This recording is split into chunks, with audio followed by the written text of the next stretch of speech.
Hey, Jerry, line 3? Yes, hello. Hey, how you doing? Hi, nice to talk to you, Matt. Is this Jerry or? Yes, this is Jerry. Okay. Okay, first of all, I'd like to say I'm a big fan of the show, so thank you for doing all this. I think it's a great benefit to a lot of people. Thanks, Jerry. Thanks. The first question I had was, I watched a debate that you had with Jay Lucas, and I know you said before that you believe that universal moral objective values exist. So, And so not quite. okay. So, well, go ahead and ask the question, and I'll try and clarify then after that. Sure. Okay. So Jay Lucas brought up a point that wasn't completely answered because the conversation kind of got off track, as most of those usually do. But the question that he had was, how can there be these values if our consciousness is based on physical processes that can vary sometimes greatly between different people? So there's still physical processes. Are you saying that these physical processes are somehow subjective? Are the physical laws of the universe subjective? No. So we are physical beings in a physical universe governed by physical laws. Is there anything subjective about how these laws work? No. So if these laws govern all of our activities, all of our actions, and the consequences of our actions, there's nothing subjective about that either, right? Yeah, I suppose so. Yeah. Okay, so if some of these actions are in our best interest and some aren't, as in whether or not they, encourage us to survive and thrive as opposed to floundering and marring away towards extinction, those are objective facts about the universe as well, right? Yeah. Okay. Right? Yeah. Then. Yeah. Okay, that's the only grounding that I'm talking about with regard to objective morals. If you take a look at it from like another perspective, when we talk about health and we talk about, is this diet healthy or unhealthy? Nobody ever says, hey, why do you care about health? Why? It's just subjective that you should happen to care about health. They just recognize there are objective facts about what's healthy.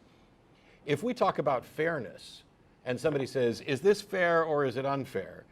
We can have a conversation about that because we begin by noting we're talking about fairness, and nobody says, oh, well, why do you care about fairness, or why should you care about fairness? Those questions don't come up, and yet somehow when we talk about morality, which is, I'm with Sam Harris in saying that if we're going to talk about morality with any sense or meaning, it must necessarily relate to well-being, which may be ill-defined. And what you care about may in fact be subjective. There's no requirement that you care about well-being. But if in fact we do care about well-being, we can then have conversations about the objective facts of reality and how they relate to well-being. And it doesn't just become a matter of opinion. Okay. That's okay. That's my take. All right. Well, thank you. I did have one more question, if that's okay. Sure, because I've got a list here that's not showing anybody else. Okay. All right. In the past, Jen and Russell had a show talking about not calling Christians stupid, and I'm not trying to do that, but it certainly does appear that there's a lot of logical inconsistencies, and what I don't understand is how CS can deal with these or even work around them, and maybe you would have an answer because I know you were a Christian for a long time. But for example, it comes down to the presuppositions you make. If you believe that there's a magical being who can violate the laws of nature, then all of a sudden anything becomes possible. And if you're convinced that this is true, then the fact that something might seem unreasonable to somebody else doesn't mean that it's obviously unreasonable to you. I understand that, but I mean, they still apply certain standards of evidence to other things in the real world that don't require that supposition or don't where that presupposition isn't necessary. Well, yeah, it's a case of special pleading, and this is one of the things that I keep trying to point out. Is there anything other than their religious claim that they would believe based on the same foundations that they believe the religious claim? Right. And the answer generally tends to be no, although they will try to come up with analogies. If when they talk about faith, well, you have faith that this chair will hold your weight. Well, you could call that faith. I trust that this chair will hold my weight for a number of reasons. I mean, but I don't assert that it is just simply a fact based on trust that this chair will hold my weight. It's possible I could sit in it and it could break. I recognize that this is a possibility. The positions that we hold about reality are not only tentative, they're probabilistic. I'm not asserting this chair will absolutely hold my weight. I'm saying based on the bulk of evidence, the fact that I've sat in this chair before and seen other chairs, and I know how they're weight tested, and I know what the standards are, and how companies try to build stuff so that they're at least safe enough to avoid a lawsuit, or at least to avoid too many lawsuits. And all of these things together lead me to some strong likelihood that this chair, assuming it hasn't been tampered with, which you can investigate, will hold my weight. Now, if you want to say that that's faith, okay, I don't think that's the best label for it, because it's definitely a completely different type of faith than what people want to use to justify their religious belief. Yeah, well, I mean, I have a friend that I talk about these things with him all the time. We talk for hours, but one of his reasons that he believes in God is because, and I'm not joking here, he prayed 6 different times when it was the middle of winter and he didn't have a coat. He prayed for the weather to change, for it to get warmer, for it to stop snowing, something like that. And 5 out of the 6 times that he prayed, the weather actually changed. I feel like I've heard this story on a call before. Oh. I really, I mean, 900 and some odd, I don't know how many shows we're up to, but I just feel like I've heard that before. Maybe somebody emailed about this. I mean, I've never heard of that, but that was just my friend that said that, and I just. So he's saying God seems to be saying yes 5 out of 6 times. The 6th time, did God just say no, or? That's what I'm wondering. I don't understand how they can accept that. And when you were a Christian, I don't know why exactly you believed. I know you say you didn't have any good reason to. Well, I never sat around in the cold and prayed for warmer weather and just had it happen.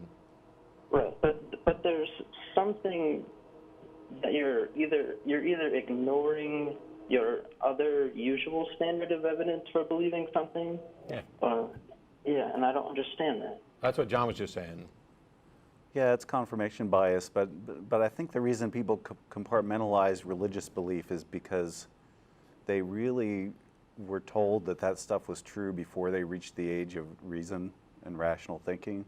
So it's really imbued a lot deeper than their kind of logical, analytical mind.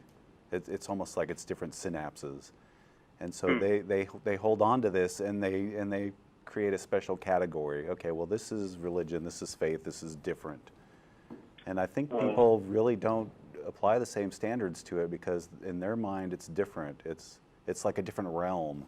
I've even heard of, what is it, magisteria or something. It's described in fancy terms, non-overlapping magisteria. Yeah. But it's basically the same idea, just trying to make it sound scientific, that God and religion are different and they're not subject to being analyzed that way. Well, the one thing about that particular example is that it's a really poor scientific test. If we just did something 5 times or 6 times and 5 out of 6 times we got a positive result, what can we conclude from that?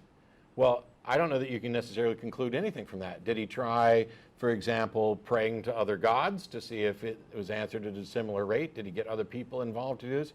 Because there have been proper double-blind studies about the efficacy of intercessory prayer. And it turns out that it works at the rate of chance or worse, depending on whether people know that they're being prayed for. It turns out if people know they're being prayed for, it works less. I don't know if they're get better anxiety for, what if I don't get better, will prayer look like it doesn't work, actually makes it worse or not?